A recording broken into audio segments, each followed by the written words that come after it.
What's going on, everyone? Welcome back to Cantina Jargon, episode 34. Yeah. There we are. D23 was last night. Yeah. Dude, I didn't expect it to be as I genuinely thought it was from 7 to 9 p.m. Eastern. Yeah. And so when I got home from bringing my wife home, I was like, shit, everything's happening now. And I'm supposed to be like watching a movie with you right now. I was just like, I got work to do. I'm sorry. I had a good time on Tony's stream, Star Wars Sith, for those of you that don't know. He was kind of live recapping the whole thing, which was cool. So, but we got. Let me ask you this: did we get more than you thought we would, or did we get less? I'd say more, honestly. D23 hasn't always been like huge for like Star Wars stuff, because especially with SDCC. Like, that was all the movie stuff, so this was all the show stuff. I was fully expecting that, pretty much. The only thing I was kind of, like, missing / wanting to see was, like, the MCU, like, phase lineup of, like, what the movies are going to be for, like the full phase 6. Yeah, I was surprised at the MCU, like, lack of MCU stuff, I guess. Yeah, for Daredevil Born Again being the last thing, I mean, okay, so, like, I was going to talk about this real quick. So, in the trailer, there's a shot of, like, 5 of Matt's helmets. Mm-hmm. And the Shadowlands helmet was in there. Like, it's like a black suit with red eyes, and it has DD across the chest. And when I saw that, I jumped out of my chair and started screaming, like, there's no fucking way they're doing this. There's no way. Because like, half of the suits that are right here were shown in that trailer. And the other 2 are up there. So I was just like, that was the thing I was most anticipated for. But then seeing the Mando and Grogu trailer, I was like, dude, like we've been saying all along, Star Wars is going to be revived with this movie and the movies following. Yeah, I mean, especially with the Scout, dude. They know Star Wars Lucasfilm knows this is the return to the big screen, and I guess Dave said something like that last night when he was on stage. He said like, we are really excited. We're finally bringing like Star Wars back to the big screen, and that trailer was a shocker. I'd say shocker. You also know it's serious when Dave has his hat off. Dave didn't walk out with his hat on. That's how you know it's fucking serious, man. He's like, it's time to roll. Any interview that I've watched with Dave, if he has his hat off, it's like a serious sit-down interview. Yeah. So, like, for him to walk out there without a hat on and say that, like, Dave knows how important this movie is to get right. At least I feel like, anyway. Yeah, that, and I mean, I don't want to overshadow Skeleton Crew at all because I think it's really interesting, but my God, dude, the Mando trailer and then the Andor trailer too. I'm just like, wow, these are like next level. I mean, is Greg Fraser going to be the cinematographer for Let Mando? let me explain why I think the answer is yes. Has it been released? No, but I'm gonna share some clip anyway. Let me. Oh, damn. Yeah, it is. It's confirmed. It's him. Is it really? Yeah, I just looked it up. It's him. No freaking way. Yeah, it's him. At least from what it just said. It could be wrong, but that's what the first thing on Google said that it was Craig Fraser. Or not Craig. Greg Fraser. I honestly thought so. And the reason I pulled it up, of course. Of course. I mean, we're not going to get hit for it. None of the channels that posted it, have reposted it, have gotten taken down, something on Twitter. Normally they silence it. So like my video would have got taken down already. So we're good to show this. Okay, so what do we think about the revival of the Razor Crest? I think honestly you're gonna hate me saying this. I think it's perfect because it sets up the Razor Crest showing up in Rise, and for that to be Grogu. I think it's perfect. Oh my gosh, you're absolutely right. You're absolutely right. Because there's a Razor Crest in that. Agreed. So I think it's yeah. A Razor Crest is a model. It's a model of ship. He found another one, and possibly even Zeb found him the other one. I think Zeb found it and rebuilt it, and or like found it in like Zeb found an old one somewhere because these are pre-Empire. These are right. I mean, I would even say like almost prequels. So Zeb definitely found an older one and probably bought it somewhere. And then he fixed it up to Mando to give it to him as a gift. So Mando and Zeb definitely have a relationship in some way, shape, or form. Yeah. I want to know how they met each other, besides just being part of Adelphi Squad. Well, they were standing in front of the this is the base, the New Republic, Delphi base, and so we know that he walked in there several times. That's where he met Zeb. Probably, I think we're just gonna pick it up, and Zeb's gonna be like showing him the ropes of like bounty hunting for the New Republic. I guarantee it. And now even more so, because when Zeb first came out, you and I even said we can go back and check Cantina Jargon too. We even said that like this Zeb cameo was setting up something. We thought he was gonna show up on Ahsoka, and he didn't. But even more so, this proves that Zeb showing up in Mando was just to give us a little tease for where we're going in the future. And for Zeb to call Grogu Mando's apprentice. Yeah. I mean, I know. Zeb needs the movie budget for him to like look and feel right. Right. That's why he wasn't in Ahsoka, clearly. Yeah, because obviously him walking into a bar and sitting down and giving a line or two, that's fine. He's not doing much, but you're having a Lasant. You're gonna need the movie budget. Yeah, I agree completely. Dude. Okay. I'm so glad Snowtroopers. Yeah. Oh my gosh. Is it Hoth? I'm gonna say no. I think yes. I feel like the Republic, the New Republic, would go back to Hoth to try and collect all the data that they had or something. Like they would have gone back to the previous bases that they had to clear them out of any data. So it could be, but this like the inside of this base doesn't make me think of Hoth. Yeah, it makes me think of like I mean, it could be Ilum. It honestly could be Ilum. I'm leaning more towards Ilum just because of the Empire would still probably have a presence there. Because the entire time throughout... Sorry, go ahead. Well, the reason I think Hoth is a possibility and a cool possibility of that is because of like this story is being flipped on its head, basically. So like the rebels are now the Empire, right? They are the remnants.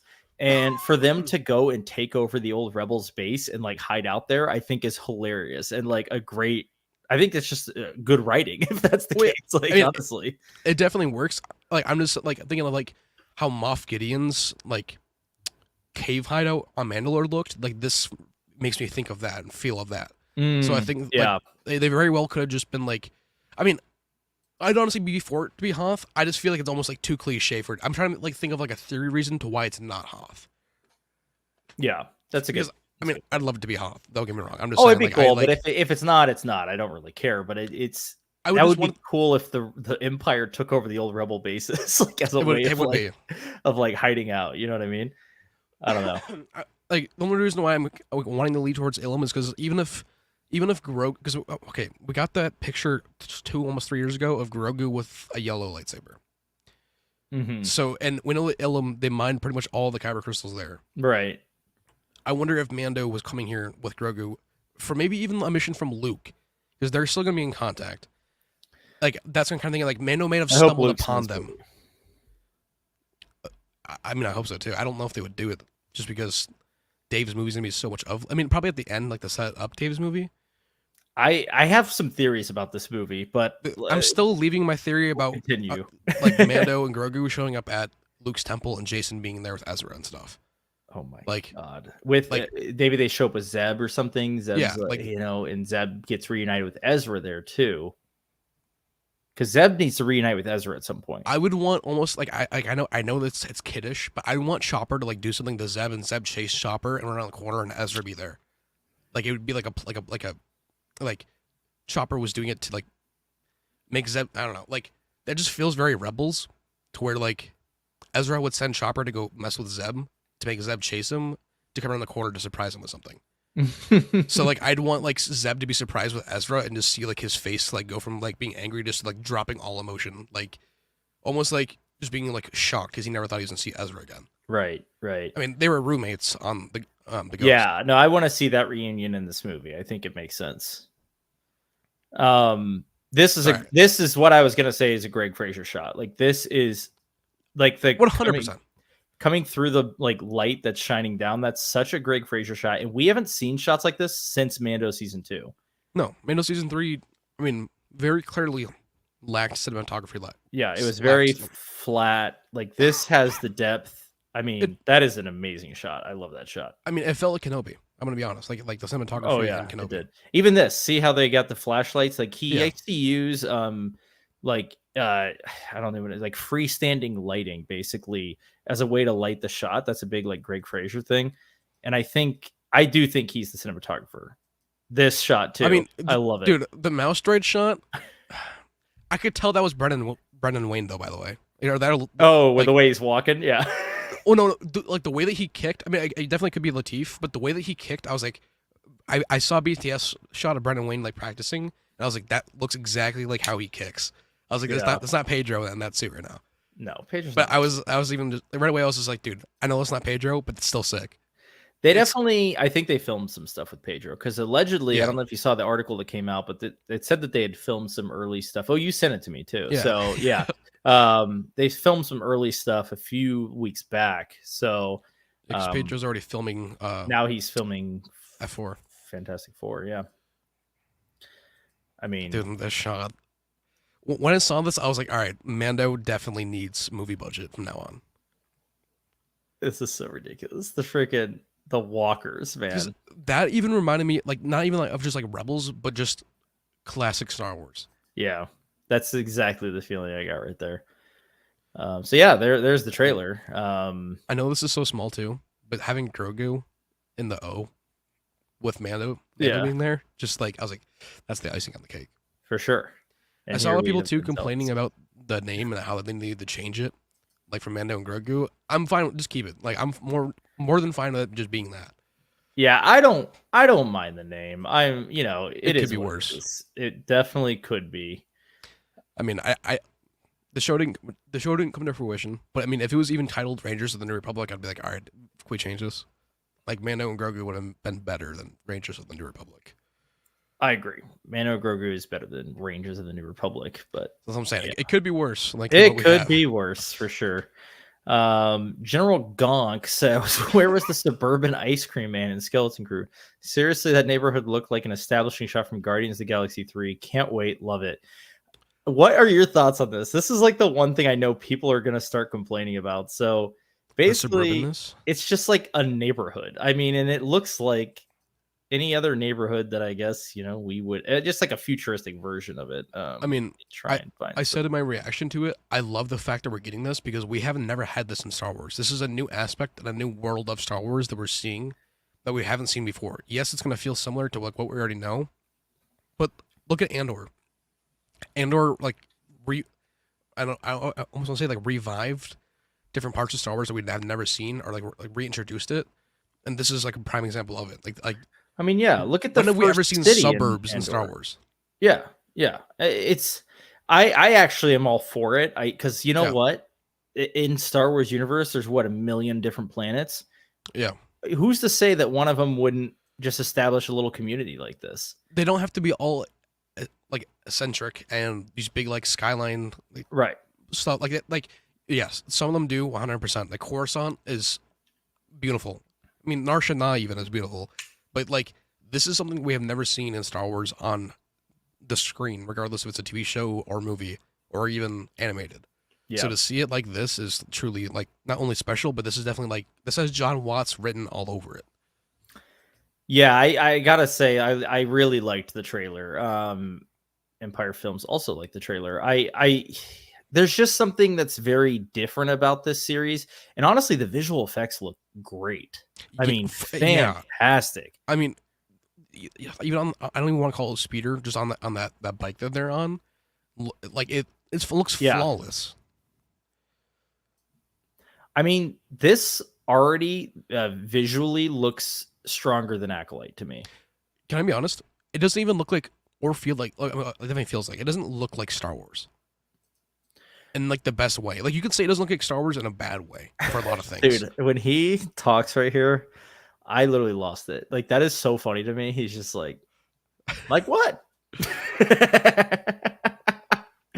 Like, oh my god, dude. We already know this character is gonna be like a walking meme. Yeah, because like the second that my wife saw Neil, she was like, and she was like, Neil's so cute. Like they need to start making Neil merch. And I was like, just give it 6 months. Dude, his name is just Neil. Like, how funny is that? Like, he is definitely like the Dustin Henderson of this group. Yes, like 100% for sure. Yep. Oh my gosh, I am like, and there they are. Notice how it doesn't say a word about Kathleen Kennedy here. Yeah, it's because she no longer has like, control.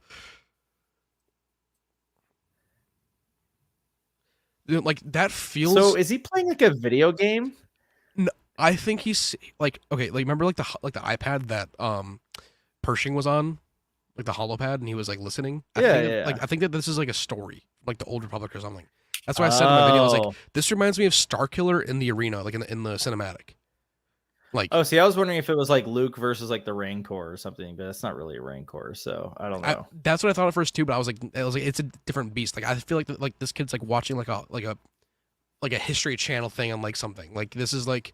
It would be cool though if he was hearing like the story of Luke Skywalker, but it had been like super inflated, you know, like he did all this crazy. Because you gotta think too, the Empire would have gotten rid of anything to do with the Jedi in terms of history wise. So how do they have this?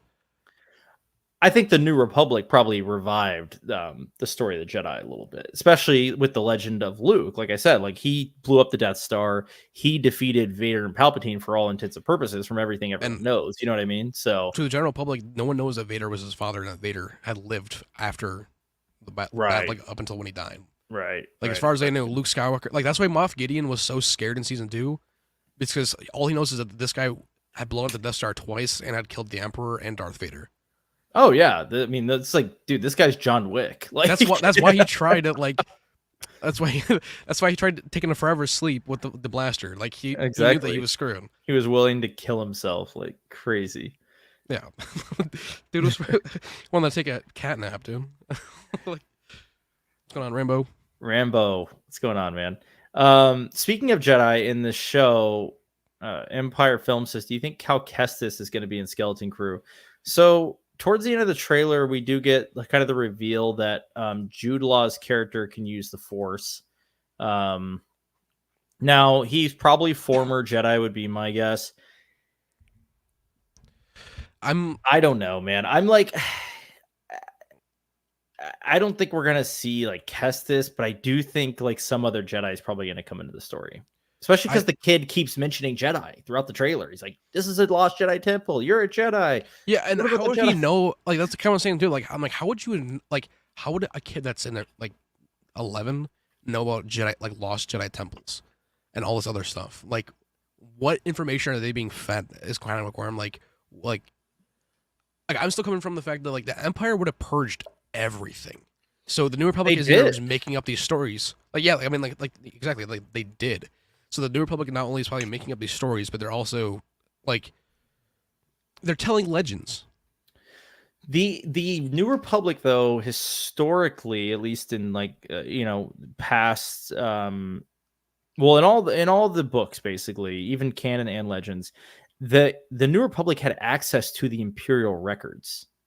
So it's possible that they're just like, okay, we're gonna release some of this stuff, like especially like if it's old like Jedi, Don't you think the Imperial Jedi temple, like the Imperium would have like fully like gotten rid of them instead of just keeping them for themselves? Don't you think that they would have like burned those files, for example? Like I feel like I think Palpatine was too like power hungry that he would have wanted every bit of information, especially about the Jedi, that he could get. That's fair.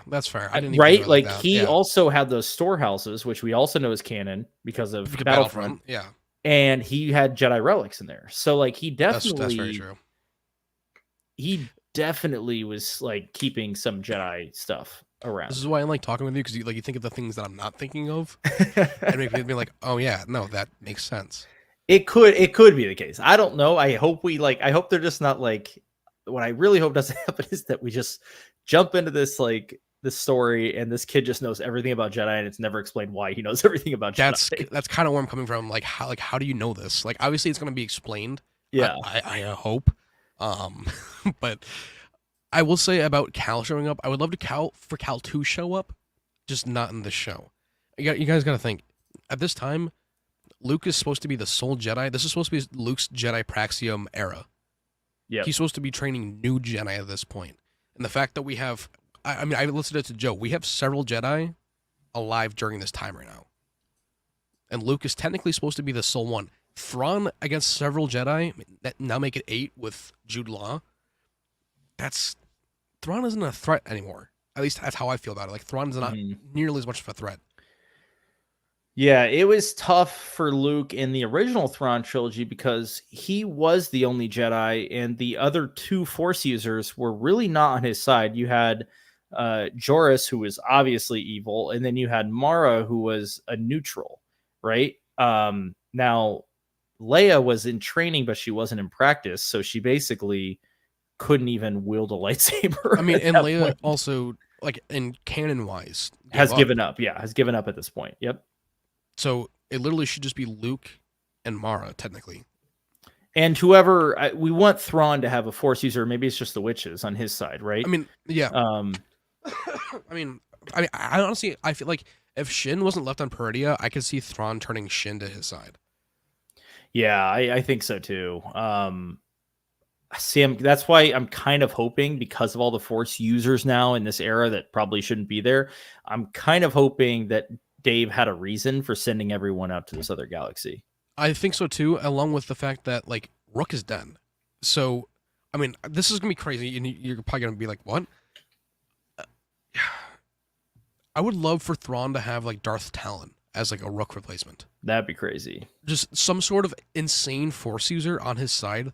I mean, Jorah Sabaoth could be used too, I guess, but like having someone like that be the Rook replacement, just to try and even the odds a little bit. Yeah, I think. I mean, that would be Islamari awesome. and Vornskurs could do a lot too, but that's not sure. Not the same when it comes to having several Jedi. Yeah, I think so. I think and it looks like, based on this clip, right, that Jude Law might even be a little out of practice. You can see how wobbly this whole thing is. Yeah, like it's like Luke's like handle on Hoth. Like, yeah, I think it's just enough to where like he can like do things, and maybe towards the end he'll unlock like full potential, quote unquote. But I would honestly, I'm tired of having another like. I've debated this in my comments multiple times with people in my shorts. Order 66 killed over 10,000 Jedi. There's going to be some still alive, guaranteed. There's easily probably 100 still alive. Some out of tune with the Force fully, but the amount that are just now showing up randomly is getting a little too like. Spread it out a little bit. It's kind of what I'm saying. Like I understand. I completely know Jedi survived. It wasn't 100% successful. It was 99.9% successful. 10,000 Jedi died, but for them all to pop up now in this 5-year time span is a little like on the nose. Yeah, when they didn't pop up for the past 10 years, when when the rebellion was like, in dire need, trying to, exactly. So that's the tough part. Especially, that's the hardest part for me with Ahsoka. She was just doing nothing the entire time the rebellion was like. I mean, she was there. I mean, look at Rebels. I mean, like she was definitely there helping. I know she was there, but like I feel like she was one of the only Jedi who probably could have taken on Vader, at least tried to. And after she failed the first time, was she just scared and didn't want to ever try again? I don't know. I think that was kind of, almost kind of explained with Ahsoka, more as in like her failure with that on Malachor is why she like, and the fact that she wasn't there for Anakin is why she was just like out doing her own thing. Like she was just solely trying to find Ezra at that point. I just think that she was like, after her failure on Malachor, like that's why we got Ahsoka the Grey. And that's why everyone was saying Ahsoka's so wooden and all this other shit. People, for some reason, people don't understand character development. I don't get it. But yeah, no, I get it. That actually makes sense. It's just it is tough for people probably when they're there, because there's a lot of people who probably watch Ahsoka who never watch Rebels, and they're probably just kind of like, oh, what is happening here? Like, why is she acting like this? I get that side of it, but at the same time, if you're gonna go into a show about a character, I mean, yes, I guarantee you that not everyone wants to go and watch Rebels and Clone Wars because for some of the seasons they are not the best. But if you are gonna complain about the things, you gotta understand why they're there to begin with. And yeah, the show definitely could have done a better job of fleshing that out and telling you why. But the answers are also right there if you take 10 minutes to look. Yeah, no, that's a good point. Really good point. And I agree for the most part. I like Ahsoka the show, and I just got done rewatching it too.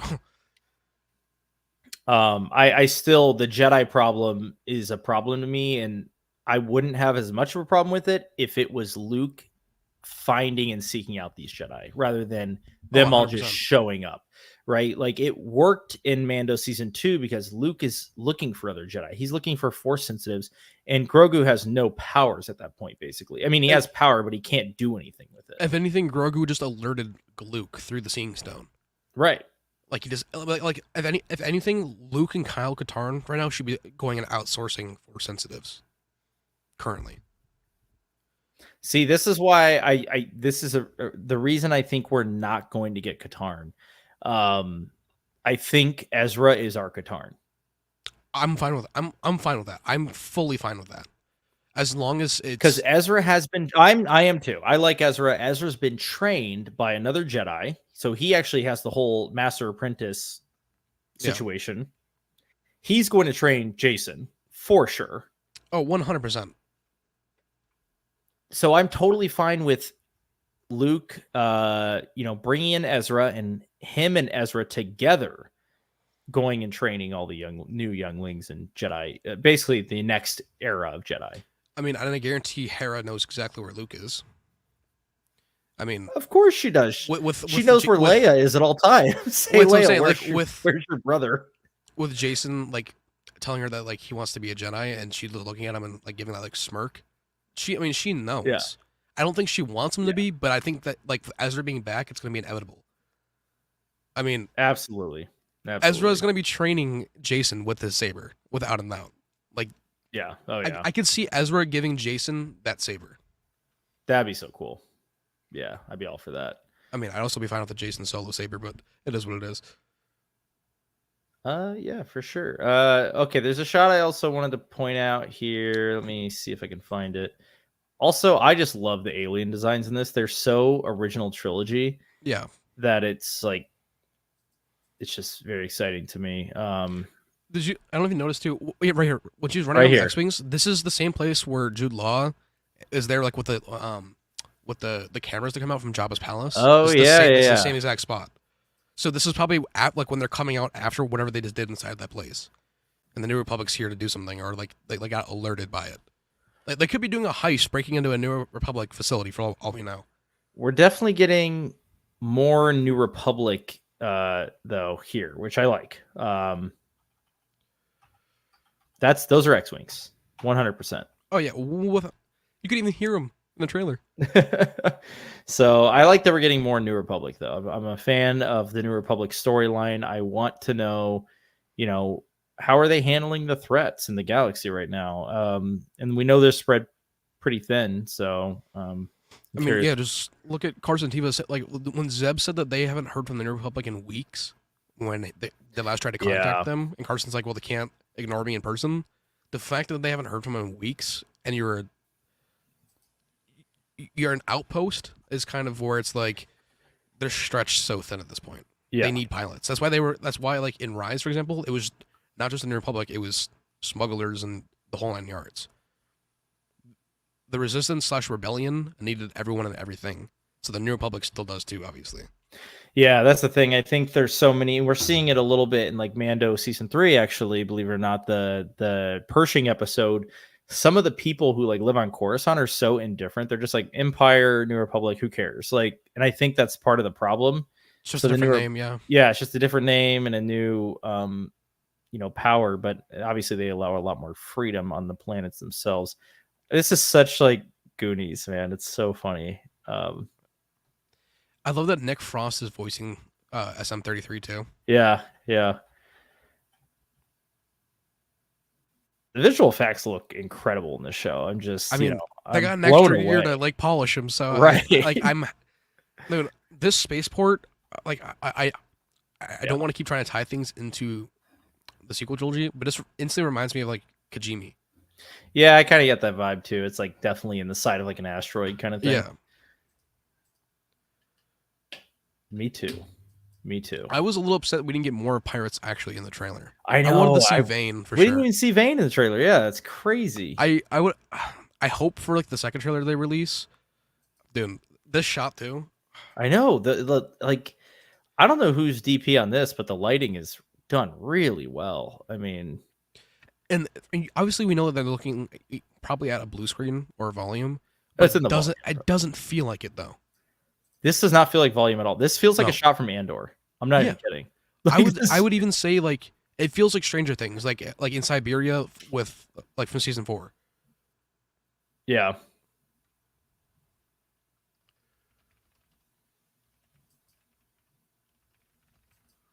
There's a little thing from Captain EO, I The guess. Skeleton Crew cinematographer is Sean Porter and David Klein. What have they done? Anything of note? I'm looking that up right now. This pirate. I'm a fan of this guy. Dude, it's so cool seeing like the fact that it's all practical too.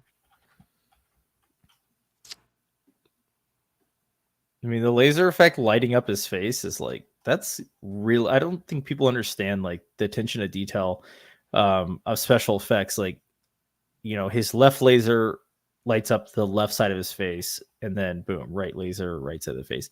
Like, very, very good special effects. And like you said, with the practical too, it's. I haven't seen any of these movies by that Sean Porter was a DP on. I just sent you those ones. I'm gonna send you the other one in just a second too. Yeah, this looks like a fun show, and I'm really open to it. I'll say that much because I think, oh, dude, a lot of people are like, "Oh, it's for kids," blah blah, blah, you know. But David Klein has some good credits. Cop Out, Clerks 2, Clerks, Mallrats. wow, So yeah, it definitely is gonna have that feel to it. interesting.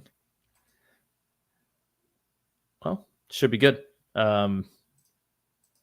I'm very on board for the show, and I really hope they really lean into the pirate stuff. I hope we get a lot of that. I in one of the trailers we need to hear like Hondo's like to say like for example like Jod, for example, like Jod, my boy, like we need to hear it. Like, yeah, that'd be cool. it'd be even great too to have Jim Cummings come back as like the voice of Hondo, or even just to play Hondo in live action. Oh, yeah. I mean, even the voice would just be fine. But yeah, I'd be on board for that. And the only reason I'm scared about the voice is because we saw with Solo that like even with the voiceover, it doesn't line up. Like you could definitely tell that Ray Park and Sam Witwer's voices were totally different in the scene. Yeah, that one felt a little strange, and I think it's probably us as like hardcore fans like get it though, you know what I mean? Whereas some people don't. I even think of like Luke and Book of Boba Fett, like the voice was a little off with the mouth, you know what I mean? Like it's not working correctly. But for me, like I know that character is fully like the face is fully CG, but like with Solo, like I know that like that's Ray Park saying it and Sam Witwer is voicing it. So like the way that Ray is moving his lips isn't lining up with how Sam is saying it. So to me, like it feels off. But with Luke and Book of Boba Fett, like it to me feels fine. If that makes sense. I mean, it felt fine, but it's like I can notice like something's off about it. You know what I mean? I'm just like, okay, like, something. It's the uncanny valley thing. Like it's not like perfect. Right. Yeah, it's not perfect. It's not perfect, but I'm recast then fine. I don't care, or do whatever. I don't really care. Honestly, at this point, I think if they're gonna bring back Maul for anything, Witwer should just be Maul. Why not? I would, but at the same time, like Ray, I feel like it still hasn't got enough time to shine fully as Maul. Like. I just think Ray's, Witwer's a good age, and at the end of the day, it's a totally painted face with like horns on top. We're not going to be able to tell a difference, and that voice though is going to make a big difference. Yes, I would say Ray as the Ray being the stunt coordinator. Absolutely, let him do that. Then I would be totally okay with it. Then 100%. If there's any saber battling, it's Ray. And Ray and Sam are like best friends too. I don't even know this. Like they're like really good friends. Yeah, that's cool. They run into each other all the time at like airports or restaurants. And it's like, funny. Yeah, I've seen so much stuff about those two together just collaborating on Maul and how much they love. Like they talk about just how much they love the character in general. And Ray has gone through and watched all of Sam's performances as Maul. Yeah, so that's cool. That's cool. I mean, yeah, they could pull it off together for sure. So Andor. What did you think about Andor? It got me more excited about this season than when I watched, like, after ending season 1. Like, this trailer got me more excited for season 2 than after the ending for season 1. Dude, these sets are insane. Well, and the fact that they're doing it all practical is what makes it so special and so believable. Yeah. Gilroy is the man. I love too that Alan Tudyk is back. Like, oh yeah, I know. With K2SO. Yeah. I mean, we knew that was going to happen. Yeah, but I didn't think we'd see so much of him in the trailer. Dude, these shots, it's just, oh my gosh, Saw, Coruscant. Dude, this shot of Cyril, I was like, dude, like, where is he? Like, what? I want they're to in know. Coruscant. I guarantee this is on Coruscant. This is on like some sort of parade or something. Maybe it's like Empire Day. I think it's Empire Day on Coruscant because this reminds me. This is the same setting earlier where Cassian was. That it was filmed in London. Oh my god! Like this is like right outside the Senate building. Good. Because like if you can you go back to the shot with Cassian outside the Senate building when he was like, the one with the gun too could work as well. I'm just gonna go all the way back. You tell me when. This is definitely Empire Day, right? Yeah, this is still the same. This is still the same setting. I guarantee it. Right here too. This is the stairs behind them. This is the same setting. Okay, and then back even further, like right here. Go forward just a little bit. Keep going. Right here. This is the same setting. Yeah, that is that same setting. And this was filmed in London, and then I believe at the beginning of the trailer. Well, this. Yeah, this is what they set next to the Senate building right here. Yeah, this is the Senate. So this is on Coruscant, probably during Empire Day. Oh my god! Because we haven't even seen Empire Day in live action yet. No, never. Oh my gosh, the show, dude! You already know this is going to be. I could be wrong, but Cassian is with Mon Mothma right here. Yes, well, that leaked actually. Yep. So a while back, there was a picture of them together on this set, basically. But I believe Cassian is also wearing the same coat as he was when he had the blaster when he pulled the blaster up. I think you're right because he had the slick back hair too. Yeah, he had clearly like dressed up for Coruscant or something. See his hair? Yeah. That's that jacket. Yeah. Oh my gosh. Do we see any of actual Bix in the trailer though at all? Not that I recall, but we got obviously the interview there. Yeah. I thought we saw him talking to Bix at the end. I could be wrong. Good. I mean, this is on Coruscant too, so they are definitely like they're plotting something like they're probably trying to bomb Empire Day, dude. Like, look at Cyril. Like, he knows some shit just happened. Like why would the ties be flying over Coruscant and like that for him to look up like that? Dude, this show is so crazy. I literally like I Andor season 1 was awesome, but like this looks like next level like good. I wonder how Tony feels about it because remember like when he was like, I saw the trailer Celebration, it was like it got me excited. I wonder he didn't even like season 1. You win some, you lose some. What are you gonna do? We're gonna hold him hostage to Celebration, make him like it anyway, or not Celebration, Fan Expo. I'm gonna like. I bet you the ratings for the show are gonna be out like off the charts. I guarantee it. No, we're gonna tie Tony to a chair and make him watch the trailer until he likes it. Like, oh my gosh, oh my god, yeah, he'll watch it on repeat. He will like this show. Was just put a headset on him with max volume too. Oh my gosh. Korriban Hideout. I'm hopeful for all the Star Wars they showed so far. Time will tell. I'm stoked. Time will tell. That's a really good point because time and time again, we've gotten hype for stuff that has not been good. But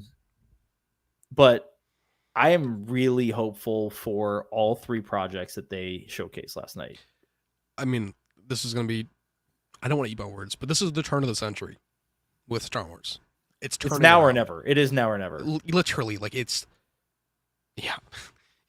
We've said it countless times before. I don't want to sound like a broken record, but I mean, Acolyte was like the goodbye to like the Kennedy era. Like no matter how you put it, like Dave has creative control at this point. And she said that she wants to end off on a big bang, like on a good note. Well, hopefully before she leaves. Hopefully it's Mando and Grogu, and she can just.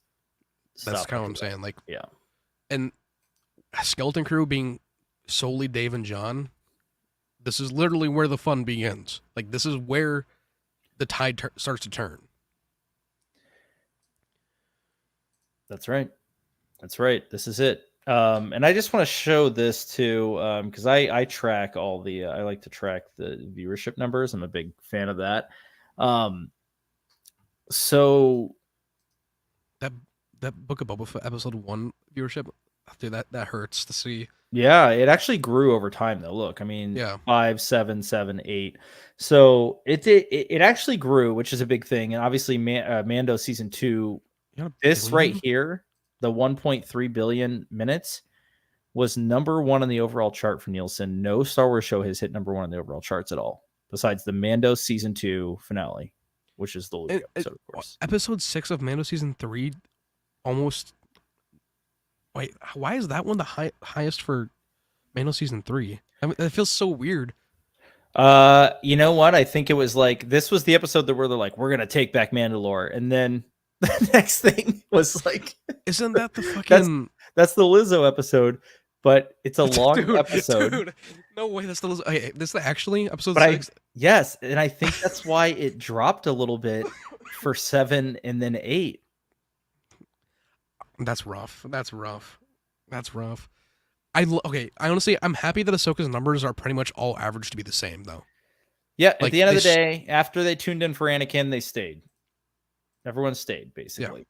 Yeah. This is the most interesting thing you'll see of all, though. Let's compare to Acolyte to Andor, because those two are completely disconnected from any legacy characters at all, right? I mean, Andor, you could argue, is more Empire era, so at least it has a little bit more familiarity to it. But Andor's numbers were not super strong by any means. I mean, we were in the 400-minute range a lot, but this is the growth here. The 385, 400, 420, 455, 674 for the finale. I was going to say, too, the first 4 episodes were slow, but after then, they just started hitting the marks, too. Right. So, you know, the growth is there, and here's an issue with Acolyte, right? So the first 2 episodes together were 488 minutes, which average is in the 200s per episode. Not good. 370. This is the power of many. Yeah. Next one did not qualify for the top 10 at all on originals charts.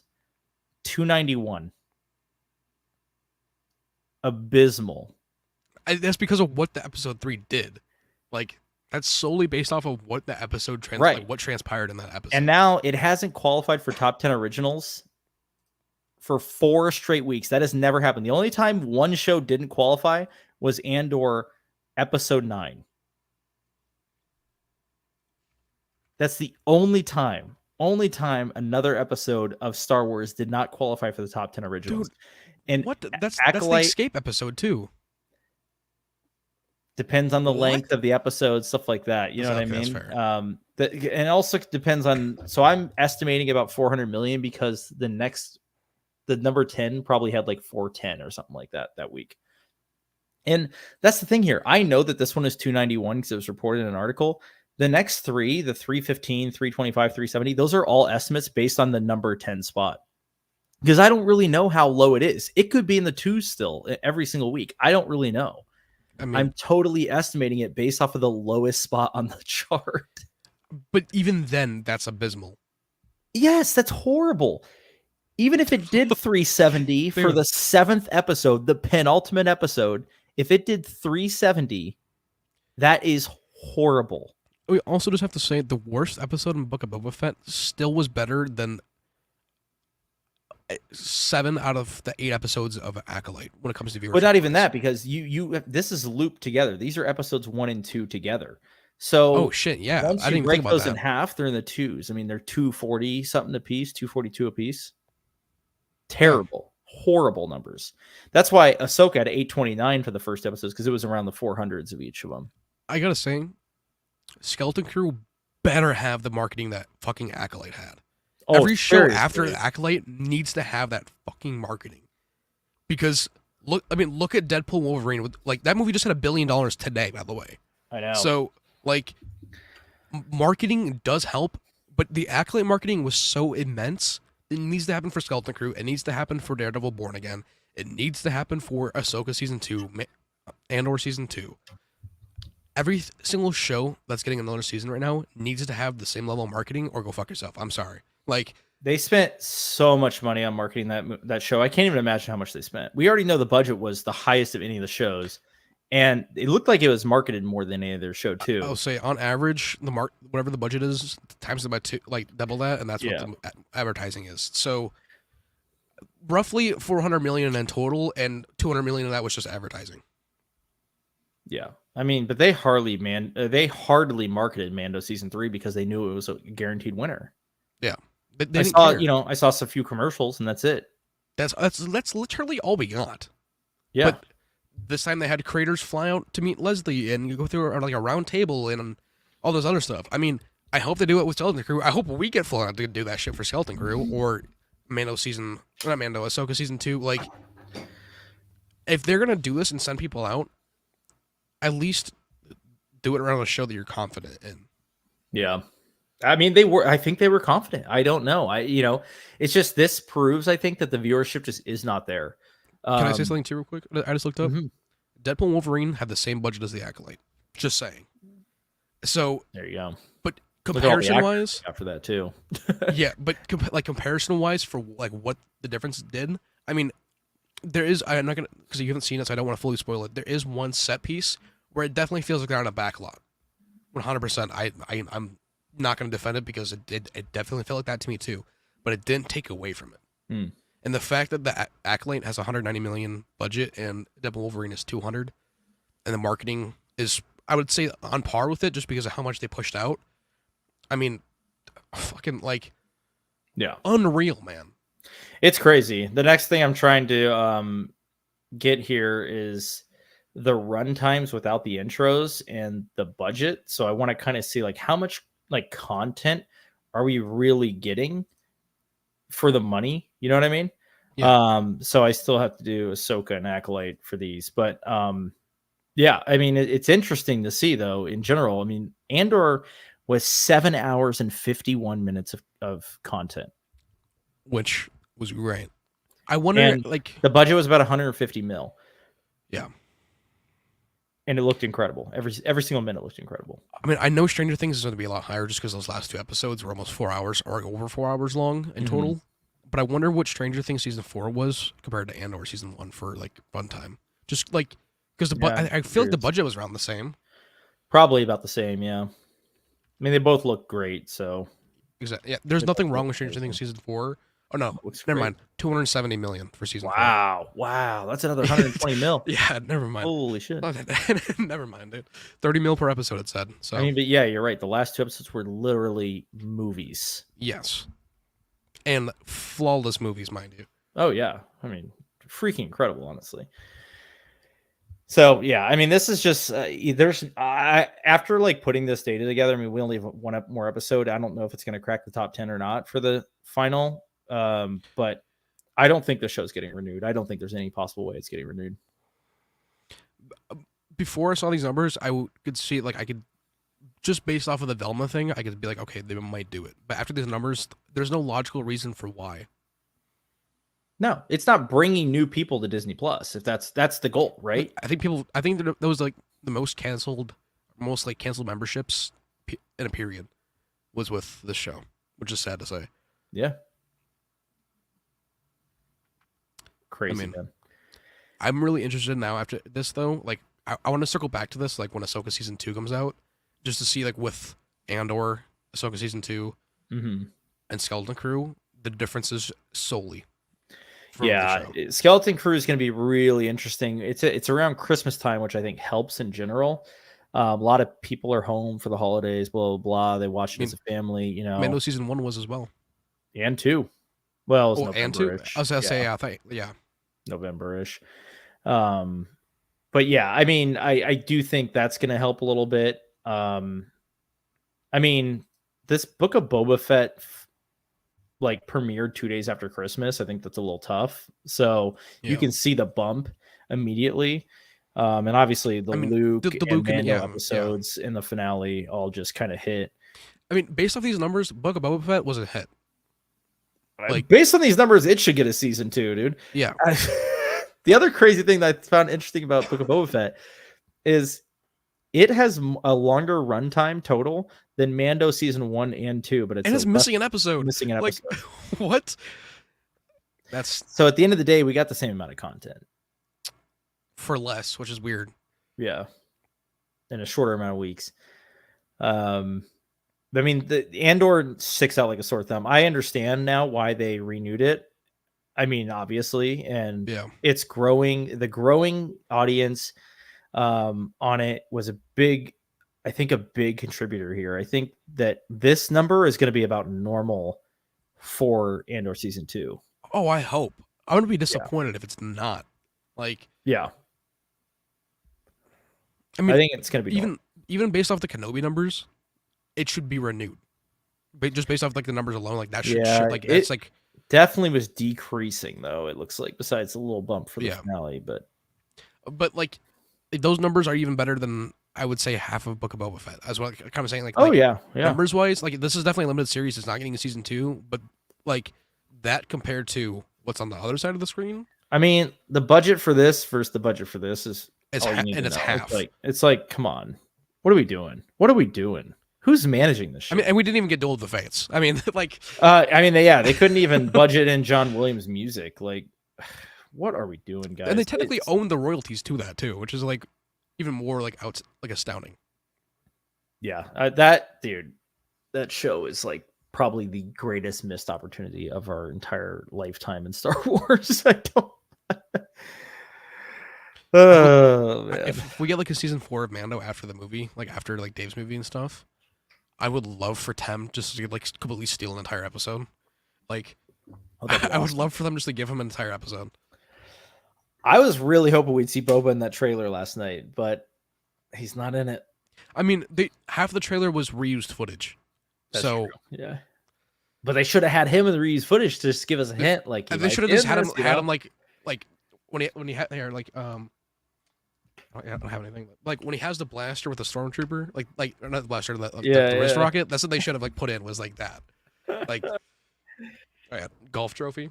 It's just fucking. Yeah, I would have loved to see him in it, but I mean, I'm confident he's going to be in that movie. I'm confident, 100%. Very confident. If he's not, we riot. We should, because he's at Fan Expo. He's coming to this Fan Expo, so. I like on Sunday, I kind of want to see if like there's any slots available to get like a photo op or an auto with him, and just like I just want to like pick his brain, like, so, you showing up to Pinewood anytime soon, or like what's you going to London? Did he just recently get announced for that? I didn't see him. Yeah, he got announced like a week and a half ago. Him and Rosario got announced. That makes me wish I had my Boba helmet with me, but you know I'm in Michigan, so. What do you gotta do?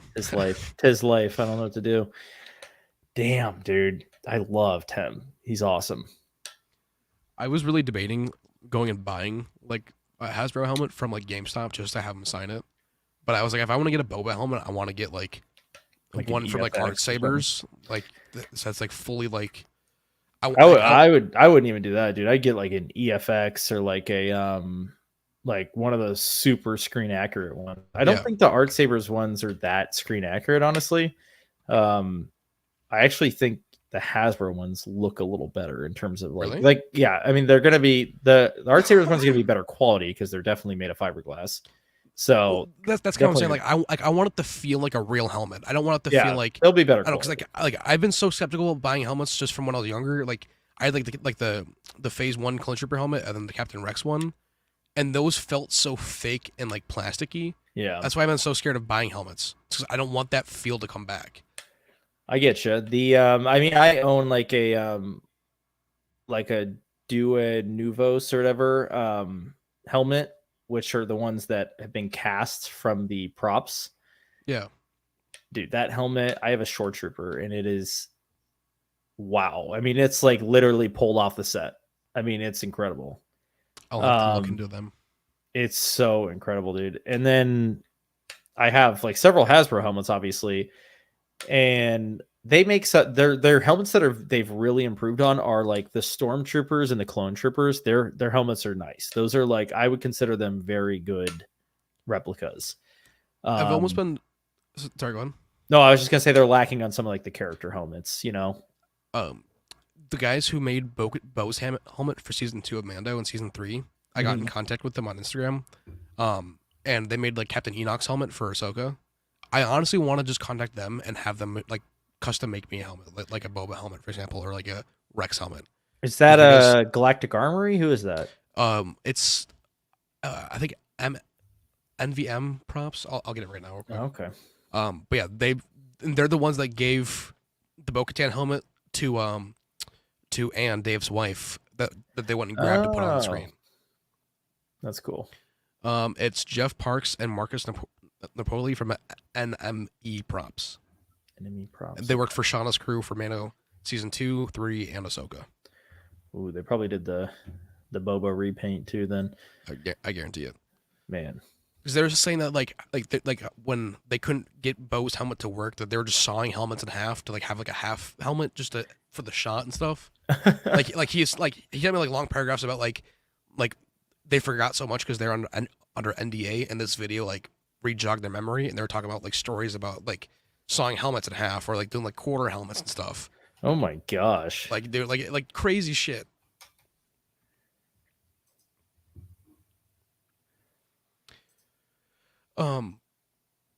With this though, what are you thinking for like Mando movie like runtime wise? I'm thinking it's probably gonna be like, I want to say over 2 hours, but I could see them doing like an hour 44. See, I'm thinking like 2 hours 10 minutes. That's my like golden like where I want it to be.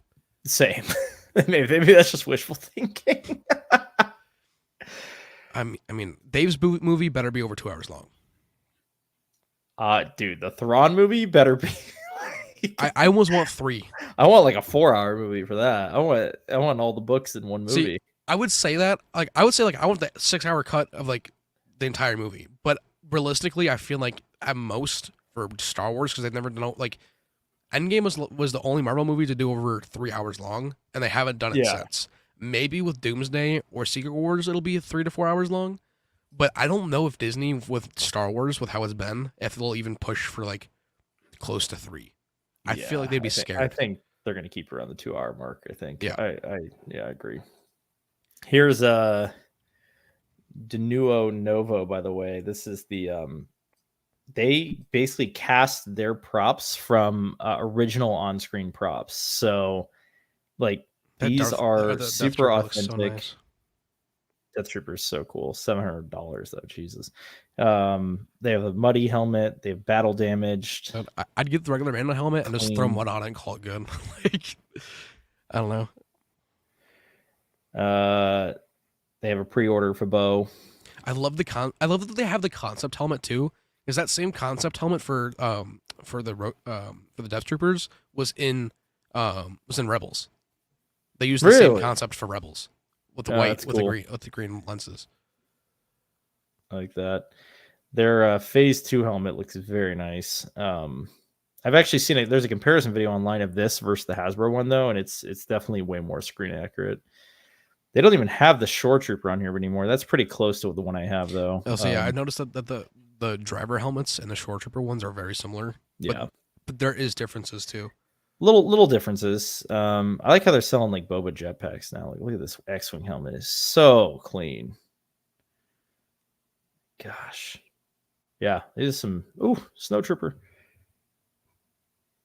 Yeah, they got some pretty cool stuff. I was too late to it. Cosplay. I was gonna get like an Imperial outfit to wear to Fan Expo just to mess with people and like to say like just like go over them and start like interrogating people. But I was like, I'm gonna wait for Celebration for that. For like Celebration in Chicago. Yeah. Is it so? Are we thinking it's gonna be in Chicago like I 2027? I would say so. I would say Chicago's next because they already did Anaheim. I mean, it's either that or it's gonna be Orlando. But Chicago hasn't been done since 2019. I feel like it's going to be Chicago. Well, I hope so. Because that would be really easy for me to get to. A lot easier than Japan. Yeah, I'm not making it Japan. That's not happening. I'm sorry. Those are so clean, but the price, I already have a severe comic addiction. I hear you, man. The Funko addiction that my wife and I have, like, we're gonna have to get a storage unit at this point just to start putting like stuff away. Like, yeah, I know. Running out of room. I am like always like I want to, get something. I'm like, I don't really have room for that. Like, blah, blah. Like, I don't know if I should get that or not. It's like, Dude, that's part of the battle of it. It's just like, do I have room for this? Like, I don't know where to put all these saber boxes. I have 7 blades over here. I have no clue what to do with them or where to put them. You need to get mounts for the wall or something. All the mounts that I've seen are like they're like bulky. So like, for example, like these are just thumbtacks on the D ring. Oh wow! But, like for the mounts, like they would show it's like a broom holder, so you'd see like the stuff behind it. Yeah, and I want it to be almost like seamless. Like I want it to look like it's floating there. And some of the mounts are also held up by the blades. I have a shelf here, so I can't really do that. Right. But like I could, like that could work for the Leia saber, but not all these. Like this is a cover tech wheel. This one, nothing. I mean, I could. This one, I will say, I tried to hang this and instantly I felt it bend. And I'm like, nope, I'm not gonna be able to hang the saber at all. So like, I got to figure out a solution. Figure something out. Yeah. I don't know. There's some pretty good, like Amazon had some like decent mounts, but like you're right, you're gonna see them on the wall no matter what. Yeah, and I don't want them to be seen. You guys doing Japan by chance? I'm planning on it still, but it's gonna be a task. So I got a wedding to pay for that year or next year, so it's not gonna be in the cards, unfortunately. Wedding is gonna take precedence for sure. I mean, the one thing is like I've always wanted to go to Japan, so it's like this may be the best time. So it's true. At the same time, like I'd want to go to Japan on the off season, to where it's not so crowded. With like I extra, hear you. Like if I'm gonna take a trip to Japan, I want to take a month and just see and do everything without it being like Star Wars Celebration. There's gonna be a bunch of people, extra people. Like there's already a lot of people in Japan, but I don't want it to be like extra people there, to where it feels like tainted. If that makes sense. Like I wouldn't want it to like overpower the experience. Yeah, I hear you. I mean, because you probably just want to experience Japan. I get it. The prices I already know are gonna get like jacked up there. Oh, it's gonna be like celebration wise. Yeah. So that's what I'm kind of saying. Like I want to go there when it's like there's nothing going on. It's just a normal month. Yeah, I just think this is gonna be a big celebration. I think there's. I'm jealous though that Tony's gonna have a lightsaber fight on top of Mount Fuji. I'm like. Because like growing up, my grandpa would show me like the 1960s and 70s and 80s Godzilla movies, and like I have posters of them, and I've always wanted to go to Mount Fuji in Japan because of those. So like I don't know, like it's definitely on a bucket list. It will happen. I just don't know when. Yeah, I mean it's definitely one of the places I want to go. I'm a little traveled out right now. Yeah. Oh my gosh, yes, it was a 2-week trip, overseas, and it's like hard to imagine like getting back on a plane and going all the way overseas again. So. But it's a year away. Well, not really, 9 months away. So, yeah. You going, Corbin? Curious. A lot of people seem to be making the trip, but I mean, that's a big trip to make. Depending on where you are. I mean, if I were to fly out of like Phoenix for it, it's going to be a shorter flight than flying from Michigan. So, I would have to go from O'Hare, I'd probably have to go from. I'd have to go from Chicago to New York to Japan, or Chicago, or like Minneapolis to. I mean, it's like a 15-hour flight. LA. Yeah, it's like I'm gonna look it up real quick, just to see like what it would be. Yeah, it's gonna be insane. My flight to London was only like 7.5 hours, and I thought that was long. So 12.5 hours nonstop from O'Hare to Tokyo. Oh, that's not as bad as I thought it would be. I thought it was $1,300 for a ticket. So I mean, it's not bad, but it's $1,300. You're sitting in coach for. I spent 6 hours. Like we spent $1,600 on tickets from O'Hare, not O'Hare, from where I am in Wisconsin to Orlando. Oh my gosh! So like to and from, like for my wife and I. So first to go to. Oh, that was for both of you. Yeah, for both of us to go to Galaxy's Edge for a weekend. So. But I'm not gonna commit.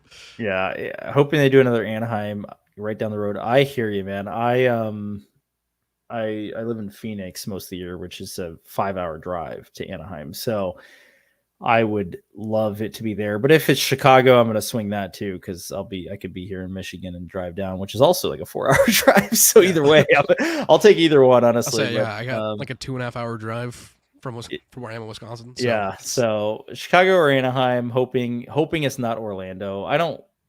Orlando is going to be. You talk about touristy and busy, dude. Like, well, also you think Japan's going to be bad? Like, no. Orlando with Disney World is going to be a nightmare. I mean, with you being in Arizona, you probably more used to the heat. I'm very used to it. It's been like 95 here, and dude, I'm at work. I'm in a kitchen at work, and I'm like, dude, I can't do this right now. Like, yeah. It has to be like 75 and windy, and I'll be chilling. Because like the first day that we went to Galaxy's Edge, it was like forecast is supposed to be raining all day, like really bad rain all day long. So I wore sweatpants and a sweatshirt and like shoes, and it was 110 and muggy the entire day. Yeah, and I was like, dude, horrible. I will never do Orlando again, respectfully. I don't know how Tony can do it. Like, I kind of think they're gonna have a celebration in Orlando soon. I hope not, but I think they're going to. I gotta have snow 6-7 months out of the year. Like, I don't know. I can never imagine Christmas without having snow. Like September through March, there has to be snow.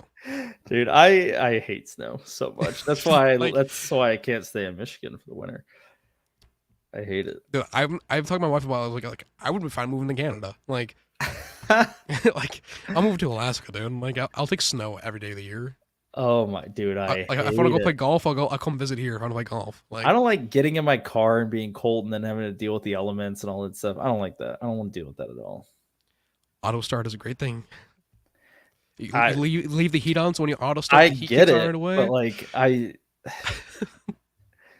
don't drive the kind of cars that do well in snow. Oh, I don't either. My car's front wheel drive, dog. I'm sliding everywhere. But that's the fun part. You turn off traction control, rip the e-brake a little bit, and you're fine. Like, you just gotta play some like Teriyaki Boys, like Tokyo Drift music, and then you're chilling. Like it's. And my wife's screaming the entire time, grabbing the oh shit handle, telling me to stop being an idiot. Like, it's part of the enjoyment. You're drifting the front wheel drive. Well, because when you lock up the back wheels, it turns into. I love how you called it an oh shit handle. That is so Midwest, man. That is the most Midwestern thing you've ever said to me. That is so funny. It's an oh shit handle. I know, but I know it is, but like that's only people in the Midwest say that. like an oh shit handle and like one hand on the dash, like bracing yourself. Like that's how it's supposed to be. Only people in the Midwest say that. That's so funny. Wait, because you don't have a use for it anywhere else. I mean, dude, hang your arm on that just to hang on it. Like, what are you doing? That thing the whole damn time. Dude, I tell my wife this all the time. This is the most useless feature in a car. Besides, like, if someone else is driving, I'm always holding on to it. I don't know what it is. My hand's out the window doing this and shit, dude. Like, I'm like, if someone else is driving me, I gotta keep myself occupied because I'll start like freaking out because I don't know. If I'm in a car and someone else is driving, I feel unsafe. Like I'm only safe if I'm driving.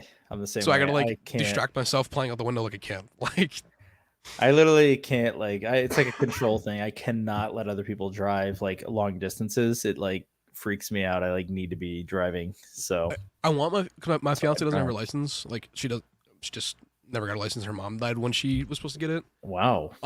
So does she doesn't drive at all? Well, she does drive. She just hasn't gotten her license yet. I've been teaching her how to drive. But like when we're going to go visit family and like 2 hours away on the road trip back, like I'm starting to get sleepy. I'm like, I wish you could drive right now, like just for a little bit so I can take a nap. But then at the same time, like I don't wake up in a ditch. I don't know, like something's gonna happen and I'm not gonna be able to help it, and then I'm gonna feel guilty. So, see, I'm like, because we drive, back and forth, obviously from between it's a 3-day drive. I pretty much drive the whole thing. I'll let my wife drive a couple hours here or there, but like I can't nap during those hours. Like I can't fall asleep knowing someone else spun the wheel. When I can't do that. Like there's been times like when we've been driving out, because I take her driving on the country all the time, and I'm gonna be like, I could take a nap right now, and I'll start leaning back, and I'll be like, shit, I gotta make sure that she knows what to do, because I'm like, all right, you got this. I'm gonna take a snooze. It's tough, man. It's tough. Like, or like if we're driving back from like a trip and I'm like falling asleep like while driving, like I'll have her like keep me awake, but I'll be slapping the shit out of myself for being like, windows down, radio up, dude. That's what you do. Oh no, windows down makes it worse, dude. Like really? I'll be zonked. Like if the heat's on, the AC's on, the radio's on, or if the window's down, I'm screwed. I have to be like, if you get like a Joey Diaz said this, and I tried it. You get a bag of ice cubes and rub it around like back of your neck or your forehead.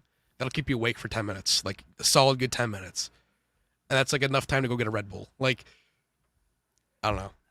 Well, I don't drive when I'm that tired. At least I don't. But I don't get that tired until I'm driving like a long distance. Like I'll be fine before that, but it's just like listening to like music while driving. I'm like, yeah, it gets boring. I hear you. Like when I was younger, I used to fall asleep in the back of motorcycles all the time with my dad, and he'd be like grabbing my arm, like shaking me awake so I don't fall off. I guess it's just a habit I have, but like, I don't know. I get too comfortable, dude. Like, jeez, car seats should be the wooden movie theater seats from the '60s. Yeah, you need to get one of those like '50s cars, like a bench across the front. That'd be worse because I would lay down. Like I would, my dumbass would try to like lay down. You're not gonna freaking lay down. Those they got like the low backs, you know, so you have to like keep yourself upright. Orlando's just sounds like a bunch of sticky Jedi. I agree. My clothes aren't sticking to me. If I have to peel my shirt off, I'm done. I'm gonna go sit in a pool. Like, yeah, it's an instant skip for me. I'll watch that one from home. So I'll just watch Tony stream. Yep, Tony will be streaming. He'll be there. He'll always be there. He lives in Orlando, doesn't he? Or like Florida somewhere? Yeah, I don't. Probably shouldn't say exactly where. Somewhere around Orlando, in the Orlando area. Yeah, I mean, I think he's like 20 minutes from Disney. If I had to guess, which Orlando is like 20 minutes from Disney. So he's used to that. That's what I'm saying. Like Tony's fine with it. Same thing with Ricky. I think Ricky and Tony and Will all live in like the same area. Well, I mean, me and Retney are like an hour apart from each other. So like, yeah. Before we get out of here, would you like to talk about any of the Marvel stuff from D23? Like I said, I just feel like there wasn't all that much personally. So I'm kind of like, I'm mostly more excited just for Fantastic Four and the showcase for Brave New World and Daredevil Born Again. Mainly just Daredevil. Like, I gotta say, Brave New World, I am like not in on that at all. I only am because of the fact that, like, the budget's $400 million because they went through and reshot half of the movie. That movie is gonna lose so much money. It very well probably could, but with the story behind it and what is coming out, I think it might be a sleeper. Like where it's like it might not do the best at the box office, but it's one of those like where you go and like hop on Disney Plus. Oh, it's there. Let me watch this real quick. Like, I don't know. I'm more upset. It's like trailer. It's like these things. It's like I still haven't watched the new Indiana Jones besides the first like 20 minutes. I mean, I love the movie, but I'm never gonna rewatch it again because I don't want to taint the experience I had in the theater watching it. Like I didn't see it in the theater. Like I'm not like I just don't care to pay to go see some of the stuff that's like I don't know if we need this at all. Like I don't really know if I need this. Like I'm gonna be completely honest with you, and maybe I'm just like souring on Marvel a lot lately, but like I'm all for like the street level stuff. Like that's cool. Like Daredevil, even like Spider-Man. I hear if they're going street level, like that's gonna be really cool. I'm in on that. Daredevil and Spider-Man, yeah. Yeah, like I'm really in on that. Like that sounds fun. It sounds like a little more grounded, and I really liked like X-Men '97 because that was like its own thing. Like Fantastic Four does look good, and I really, really like the cast. So like that one is the only one I can even say like, oh yeah, I'm excited, dude. I don't even the Doomsday thing. I am so out. I'm out. Really? Oh my gosh, I'm so out. Dude. This is somehow Palpatine Return 2.0. 2.0. I will say, I still am not believing that it's actually RDJ. I think it's a cover-up. Like, RDJ would be in the movie. RDJ would be the only person willing to be there to do a cover-up like that for it being someone else. Either way, he's going to be in that movie, either as an Iron Man variant. Let's put it this way. They announced, even if he's not Doom, they announced him as Doom so that they could have him on set without raising any questions. Like I'm saying though, it's probably a diversion thing because they were gonna have they were gonna have Iron Man and Deadpool and Wolverine on like an Avengers scene, but they cut it so that it wouldn't confuse people with the Doctor Doom news. because they know that people are going to get set leaks. Like we just got the set leaks for Fantastic Four of Sue Storm holding one of her child, like one of the children. So either Franklin or Valeria. So like they know things are going to leak. And I think it's like it has to be a diversion thing. But if not, I'm more interested to how they're going to pull it off because it has been done in the comics before, where Iron Man turns into Doctor Doom. I know. I wish still it was. I just don't care. Just fair. Like, why are they bringing him back? Like, it's just like it's such a. I mean, the $80 million, that's enough to bring anyone back. Yeah, I mean, like, no, I get it. For him, he's gonna no brainer. But it's like to me, it's just like it's the same thing of like, the Kang thing didn't work out. You know, we're losing money right now. Besides Deadpool Wolverine, which is really a Fox property that was bought from them, and you know, whatever. Disney's gonna take credit for it at the end of the day, but let's be honest, that's all Ryan Reynolds and Fox who came up with everything there. I would say it's more so Ryan. Fox didn't want anything to do with the movie to begin with. Until it made $800 million the first go around. But they also interfered heavily with Deadpool 2. Yeah, that's true. That's true. I would say that like Deadpool 3's success is just a testament to not only Hugh but Sean Levy and Ryan together. Oh yeah, Levy. He's the man. I'm excited for his Star Wars movie. I'm just like this whole like the MCU in general. Like I'm gonna outside of the Fox like purchase. Let's like forget about that for a second because Fox purchase is X-Men. Fox purchase is Fantastic Four. Fox purchase is Deadpool. Right? Yeah. Okay. Outside of that, what does the MCU have going for it? I can name things right now. But like what? And not street level stuff. I'm talking about like their Captain America TV show was not good. The Loki show is done and over, and it was good. The Captain America show also, the entire plot, like the entire thing got changed because of COVID. Like the entire storyline was going to be a COVID storyline almost. Yeah. So the entire thing got like fucked last minute. I know, but it wasn't good. And you know what? I mean, I guarantee Agatha all along isn't going to be good. Ironheart probably isn't going to be good. No, those look terrible. I'm not excited for them, but I'm still going to watch them. Ant-Man was horrible. I mean, I think that's what happens when too many people are given too much control over one thing. I don't know if that's fully Peyton Reed's fault because he gave us the man. That's all Taika. That's all Taika. He can fuck off. But I'm just naming projects. And okay, the one project that was good last year, Guardians of the Galaxy 3. Loki by the season way, 2. That was good. The one movie that was good last year, Guardians of the Galaxy 3, the director and creator of that series is gone. He's out the door. He's at DC. So what really does MCU have going for it besides all the Fox properties? Nothing. So what do? They're like, panic. Let's bring back RDJ because it's all we can do. I'm not a fan. I'm not a fan at all.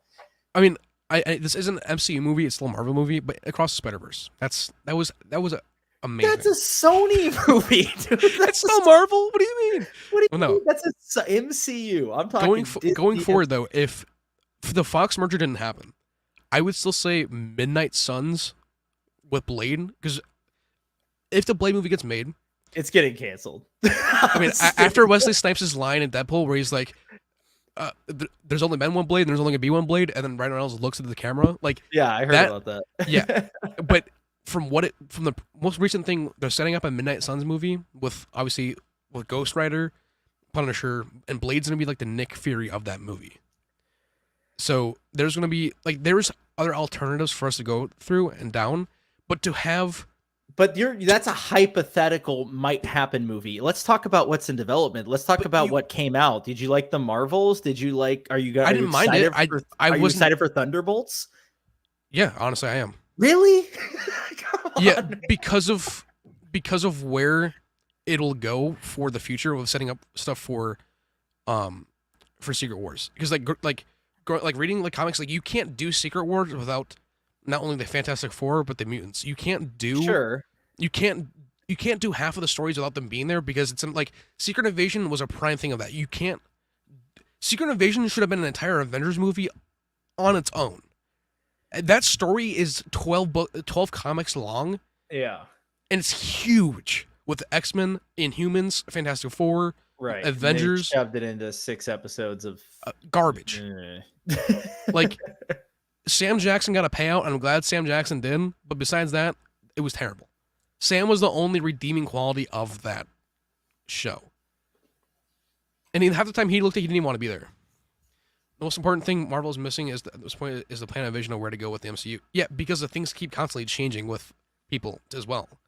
The Kang story is huge, but you also can't, like, Kang is a long list of, like, Kang is related to Reed Richards. He's Nathaniel Richards. He's a descendant of the Fantastic Four. So, like, that's also a Fox story technically. The reason, though, so let me ask you this. And part of the reason I'm super sour on it right now is because they want to pump out this new Avengers movie in summer of 2026. And, like, between then and now, we have Brave New World, we have Thunderbolts, and we have Fantastic Four. And that's it. 3 movies.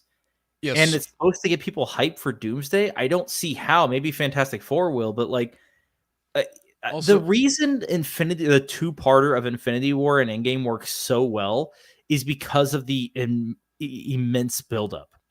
And that does not exist here. We have Ant-Man, which ended with Kang stuff, and no one cares now because Kang's out of the picture. We have Thor: Love and Thunder, which was totally just out of left field, doesn't have anything to do with anything. And then we're going to have, I guess, this Captain America movie, but I don't know if anything's going to have to do with Secret Wars either. Thunderbolts and Captain America will lead into Secret Wars along with Fantastic Four, because from the plot for Captain America currently, Tiamat's body is full. That's all adamantium. This is the adamantium wars that's going on. And, like, the Kang storyline is so huge, and they already started it, and they went in half baked. If you're going to do the Kang storyline, you're going to need to give that storyline alone 10 years, along with the Infinity Saga. I mean, and now with the mutants, it's going to be 10 years of mutants. Every single character that Kang came across defeated him. I mean, like Loki and Ant-Man. So it's like, Ant-Man shouldn't have been able to do it regardless. There is no way that Ant-Man should have been able to. That should have been, my thought is RDJ Rebirth, Franklin introduction, major war with everyone dying. Franklin makes a new universe, so we get the new Avengers and X-Men. The Fantastic Four is leaving their universe. I guarantee Galactus, because Galactus is going to be in the movie. Galactus is going to devour their stuff. But, like, with so many of these stories, from the entire Infinity Saga, Avengers should have also had, well, not the Avengers, but, like, Infinity War and Endgame should have had not only the Fantastic Four, but it should have had the mutants and the Inhumans in it altogether from the stories that came previously with the comics. There's so much tying into that with other characters to where, like, they made an amazing movie without them, but these stories are now going to be so much more advanced. You need those characters. Like, you can't do these stories without those characters. I mean, I agree they need the characters, but I don't know, man. It's just like it just feels like there's no buildup, and because there's no buildup, they had no other choice but to be like, RDJ's back. And then we're all just kind of like, cool, like, he's back. We love this guy, like, is this Palpatine returns again? Like, we don't know where the hell this is going, by the way. So Ian McDermott's back and he's Palpatine. And we're like, cool, fucking Palpatine. And then it's like, oh my God, that was the worst thing I've ever watched. I don't think it's that, because they didn't have any idea of what to do with the story as a whole. With the Russo brothers and the writer being back from one of the writers being back from all the Russo brothers projects. Yeah. They have been thinking about the story since they were, like, I guarantee they were pitched this over a year and a half ago even, and we're writing drafts. I hope so. Because, like, we got news about Michael Waldron and stuff writing drafts, but right, he was originally writing it all. But he also wrote Multiverse of Madness. And I know. So that's what I'm saying. I didn't mind Multiverse of Madness, but that's another one where it's like, I don't know where it's going. I mean, And, well, that's the thing. Like, Wanda should have been the big bad, because I don't know if you know about the House of M storyline with Magneto being Wanda's father. No, I don't know that. But Wanda tries to kill all the mutants. Like, she tries to, like, Geonosia, all of the mutants. Wanda is a giant threat, and she should have stayed that way. Yeah, I agree. She should have been a huge villain instead of. I mean, she's the only one that could have back. went toe to toe with Thanos, like with Infinity Stones. I mean, I don't know. Look, I like the Russo brothers too. I'm a prop. I'm a fan. I think they do great action. I think that they. I mean, I love Infinity War. I think it's the best Marvel movie, probably. You know, the writing is incredible. If Infinity War's a 10, Endgame's a 9. For me. I would agree with that. Yeah. I'm like a step below on Endgame. But I mean, Infinity War is such a, I mean, that's your Empire Strikes Back, right? Like that's your villains win. What happens next kind of situation. Endgame is your Return of the Jedi. Yeah. But like with like yes, these were Fox properties, but originally they were Marvel properties that were sold to Fox because they went bankrupt. Right. So like these story, like I guarantee you, not people are like Thunderbolts probably isn't going to be a huge success. At the same time, if it was a show, it would be even less of a success.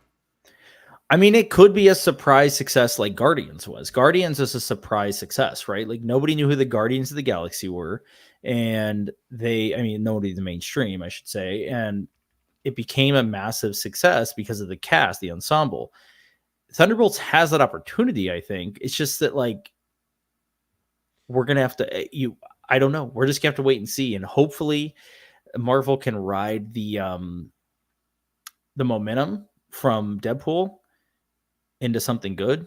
But it has not been good since the last Spider-Man movie. So to me, it's been bad. I mean, that's a very fair statement. I like. There's a lot that I don't like. I'm not like a huge fan of, but I will still go and see every single Marvel project because like I know it's leading to something, and at the same time, half these projects were greenlit in 2020, and it's the same thing with Star Wars. Like these were like Acolyte was greenlit in 2019. These are things that were greenlit so long ago that like we're now just catching up on, and these should have been released 3 years ago. Because of COVID, Secret Wars should be releasing next year, technically. Yeah. Is when it should have been releasing. Fantastic Four should have been releasing in 2022. So, like, we're playing catch-up, so to speak. And I feel like the quality over quantity thing should have been found out way beforehand.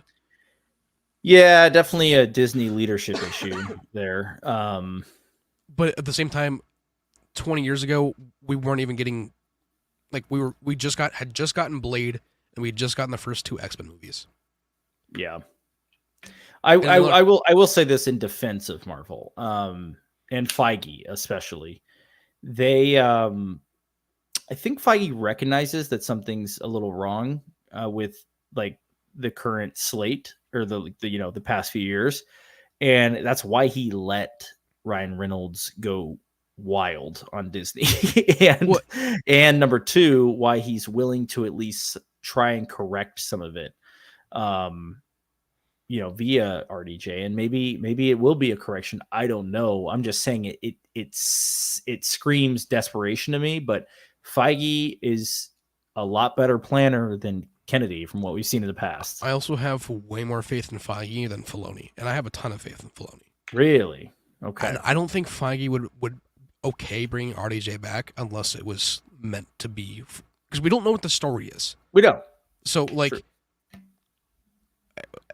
I have way more faith in Kevin Feige than I do Dave Filoni, and I have so much faith in Filoni with Star Wars. But if Filoni was supposed to come over to Marvel, I would have zero faith. Same thing with Feige coming over to Star Wars, I would have zero faith. Right. Like they're in their own lanes for a reason because they know what they know, and like we definitely. Half the shows we definitely didn't need, and that definitely hurt the image of Marvel. But these next 3 years from Star Wars and Marvel are going to be the biggest years of Marvel and Star Wars since 20 years ago. I mean, they should be the biggest. Now, whether or not that's going to come to fruition, it depends on how well these movies are. How well they're made. How good I think that's part of getting it back into the movies and less away from the shows. Yeah. If you're going to bring out shows. These shows really need to be important and serious. And they need to be like an Andor or Deadpool kind of thing. It needs to be yes, I'm a huge Daredevil fanboy, but from that Daredevil Born Again trailer, this is exactly what we needed from Daredevil. Like, this is that show. Like Daredevil Born Again is the Andor of the MCU. Right. Especially after the fact that it was so bad that Feige fired everybody and brought in the whole old team. Like, I mean, I know that you haven't watched all of Daredevil and like everything else with it, but dude, but it's good. I like it. Like, from that trailer alone, I was like, oh, this is Netflix Daredevil on crack. Yeah. Like, they're taking the story and making it times 10. But in a grounded way, if that makes sense. Like, they're ramping it up. Yeah. Like stakes are higher, that kind of thing. Yeah. Yeah. Which is what I got from like the Andor trailer too. You know what I mean? It like just looks like stakes are just higher. We're just like balls to the wall right now. I mean, like we've like throughout season 1, 2, and 3 of Daredevil, we've seen Matt like lose his shit, but we haven't seen Matt in this spot where he's just so animalistic with the way that he's being and acting. I don't know, like it's a new side of the character, and I can't wait to ask Charlie next week about it. And like, I'm gonna interrogate the fuck out of him next week. Like, I'm not leaving his panel until they tell me to leave. Like when I'm like getting my autograph signed. Like I'm trying to get every piece of information out of him that I possibly can. Well, he's yeah, that's gonna be cool. You get to meet him, dude. Because you haven't met him before, right? This is your first time. First time. That's cool. Yeah, that's really cool. Rambo says you can't show Kang getting beaten by random characters because it just takes away. He is no longer a threat. I agree. The Ant-Man thing was like a disaster. Like, if it took everyone to defeat Thanos in Infinity War and they still lost, Ant-Man shouldn't have been able to get rid of Kang like that. Not a chance. Yeah, just ridiculous. Since Deadpool is now technical canon in the MCU, this makes the MCU being taken serious a lot harder. Yeah, I mean, it's supposed to be cheeky, so it's like, you know, I don't know. I mean, honestly, after Deadpool and Wolverine, like, I know that you watched the video, my X-Men video. I had mentioned that I wanted Channing Tatum to play Gambit, and so many people said no. And even on my poll today, I've gotten like the votes are yes, but the comments are all no. After Deadpool and Wolverine, Channing Tatum needs to get his Gambit movie. Like he looks good as Gambit, I thought. I mean, comic accurate too, so which is cool. The accent was supposed to be rough because Channing even said like that's how people like. Have you gone to that street in Louisiana? That's how those people talk. It was supposed to be like funny in a way because of like when people were like, "Oh, Gambit needs to have his accent and stuff." Like in in X-Men '97, it was perfect, but it wasn't fully what it was. So for Channing to do that, it was more of like not only him making a joke about it, but also showing that like, hey, like this can still happen. Yeah. And I mean, people don't know it, but Ryan Reynolds and Channing Tatum have very similar stories with trying to get their characters made from Deadpool. Right, I do know that. Yeah. So like, even if he doesn't get his movie after this, the fact that he got to play Gambit and did so much justice to Remy LeBeau is, dude. I'm making a video on Gambit alone from Deadpool and Wolverine in the next following couple weeks. You should.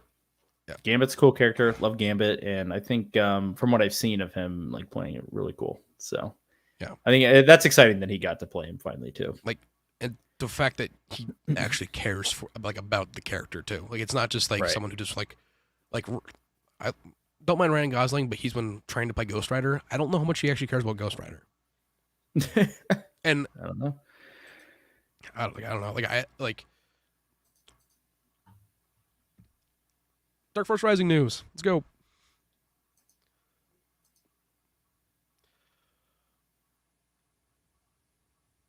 Dude. Dude. I haven't seen this before, so like this is like my raw reaction to this. So like we're working, guys. We're working on it. So I have a guess to who that is, but I'm not even gonna. Oh, you know who this is. Look at the smoke. Anyway, I don't know who it is. I don't know what you're talking about, dude. I generally don't know who it is. Niles Ferrer. I mean, okay. I was waiting for you to say like something completely different. Like, no, that's not like, man. That's the scene in the hallway. well, yeah, but okay, like I was expecting you to say like, like jokingly say something like, because right away I was like, this, I know it's not Talon. Like I know it's not Talon, but I was expecting you to say something like, I was expecting you just trying to throw me through for a loop and not just fully be like, no, this is who it is.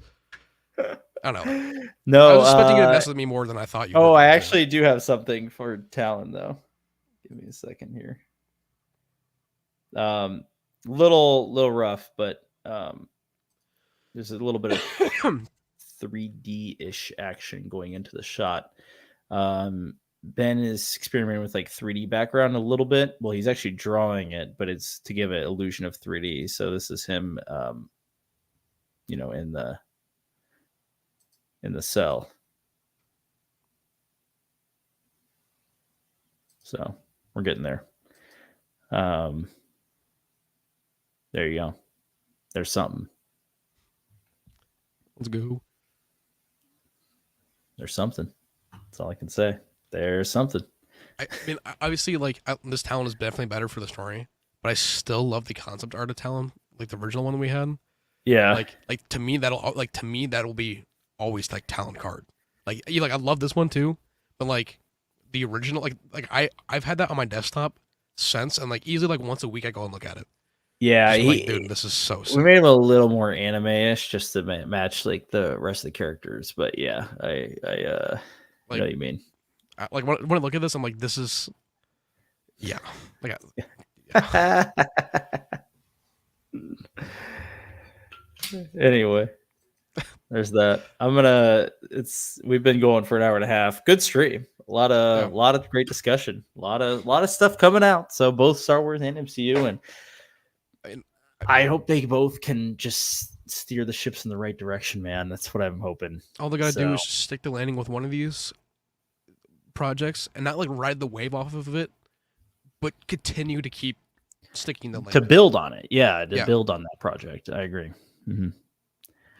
I mean, I haven't said anything really about this publicly yet. I figured out how to do it here for the people that are watching. I'm going to be converting Cantina talk to not only Star Wars from Marvel as well, and probably Stranger Things when it comes back around as well too. More so, like Cantina talk will still always be a Star Wars channel, but I almost feel like I'm doing a disservice to myself by not also talking about these other things that I'm so passionate about. When Daredevil Born Again comes out and leading up to it with the trailers and stuff, that's all I'm going to be focusing on until Celebration. Like from after Skeleton Crew until Celebration, all I'm going to be doing is Daredevil stuff. Yeah, I'm already working on an hour-long Daredevil video that I know that you have known about it for a couple months now. But this is going to be my first, like, I'm probably going to re-upload the X-Men video onto my main channel, but I'm going to edit it and change some things, obviously, after Deadpool and Wolverine. But I'm going to be slowly introducing MCU content. I've already started with the shorts, and they're doing great. The polls are as well. Just because Cantina Talk is going to be more just Star Wars. It's going to be movie and show entertainment as a whole, but it's going to stay mainly Star Wars and Marvel. Stranger Things will be there as well. But, like, I'm not going to branch off to, like, House of the Dragon or anything like that. Sure. But I just wanted to come out and just say it because I'm not being who I am by only focusing on just Star Wars. No, you're a big Marvel fan in general, and I think you should cover that stuff, man. So you got to cover everything. I mean, the name's not changing. Cantina Talk will still always be the name. Yeah, that's the name. That's the name, right? Like, it's not changing. Nothing is going to change more so. Yeah. It's just, there's just going to be more variety. Yeah. Because also at the same time, there's times where we don't have Star Wars news for months. And while we don't have the Star Wars news, it's been that way lately. Yeah, like, a little dry. During the time periods where there's no Star Wars news, there's something happening with Marvel. And whenever there's not anything happening with Marvel, it's Star Wars. So it's the perfect, like, there's always something going on, and there's always something that we can all talk about. That's all I got. Right on. So we're all going to look out for the MCU stuff that you're covering, because I'm not going to, just because I'm not loving their direction doesn't mean I'm going to disconnect from it, because I can't disconnect from it. That's impossible for me to do. Same here. Like, I doubt I'm going to make any videos on Agatha or on, I'll probably on Thunderbolts, but Agatha and Ironheart, probably not at all. Yeah. like movies and stuff. I mean, whenever I go in, like when I'm at Temple Wolverine, I have a little notebook. I fucking write stuff down. Like I have like a little like notepad full of notes from movies, like Marvel movies and stuff. Wow. So like, dude, I don't know. Like there's just so much, and the next few years, like Avengers versus X-Men, it's gonna be huge. Yeah. And I can't not talk about it. I don't know. Corbin said, I was just thinking, you know a lot about Marvel. Why not start a Marvel channel? I did, but at the same time, like I'm spending so much time working on Star Wars stuff and trying to make sure that that's taken care of before doing Marvel stuff, to where I feel like I don't have time to try and run two separate channels when I could just put them together. It's kind of like where my head's at with it. Is where like I feel like it makes sense for you, yeah. Because I don't want to have like half my fan base being split, having to go to a different channel or different like Instagram or TikTok. I'd rather everything just be here all at once. Everything, everywhere, all at once. Like the movie. Thank you. Which is also a good movie, actually. Yeah. Good multiverse movie. Good way of doing a multiverse movie, too. Yeah. All right. All right. I think that's it, guys. Thanks for tuning in. And we will definitely be back at it again. I don't know how much Star Wars news we're really going to be getting anytime soon. Hopefully, maybe some set leaks or something from Mando would be nice. Probably. Yeah, other than that. Fan Expo next week. I mean, I don't know if you want to try. We haven't really discussed about it. I don't know how long you're going to be in Chicago. We could possibly try and do like a live episode. Yeah, I'm still trying to kind of figure out what days I can swing because of just work and stuff. But yeah, I don't think tickets are sold out. So I think you can still get. They're not. I've been keeping an eye on it. So. I just know Tony has stuff for us that he's bringing for you and I. So. Oh well. Okay. Okay. I mean, I just got my stack of business cards. I got like 150 business cards to hand out and stuff. All right. Yeah. I'll see you all next week. Yeah. All right. Right on, man. Next week. Looking forward to it. Yeah, it is. Isn't it? We'll see you next week, but that's yeah. Yeah. All right. Right on. Well, yeah, we'll talk to you guys later, and we'll update with Fan Expo stuff. Maybe we'll get some information from Mark. You never know. Yeah, Tony said he's gonna be streaming the entire panel, so yeah, that'll be cool. That'll be really cool. I fortunately won't be there for Mark or anything. I have to come down Saturday and Sunday. Man says call out of work. Yeah, I wish I had a job like that. I don't. Yeah, man. Tony, you are streaming it, right? Like you're gonna stream the panel. I believe you said that. I'm not. Yeah, no, he said that one last time we had him on. I think so. Yeah, that'll be really cool. Well, at least he said he's gonna record the whole panel no matter what, I think. So whether he streams it or not. I mean, I'm still holding on to the celebration footage, so of the trailers. So, I mean, I hope so. All right. Let's get out of here. Yeah. Good stream. All right. We'll see you guys later. May the force be with you. As always.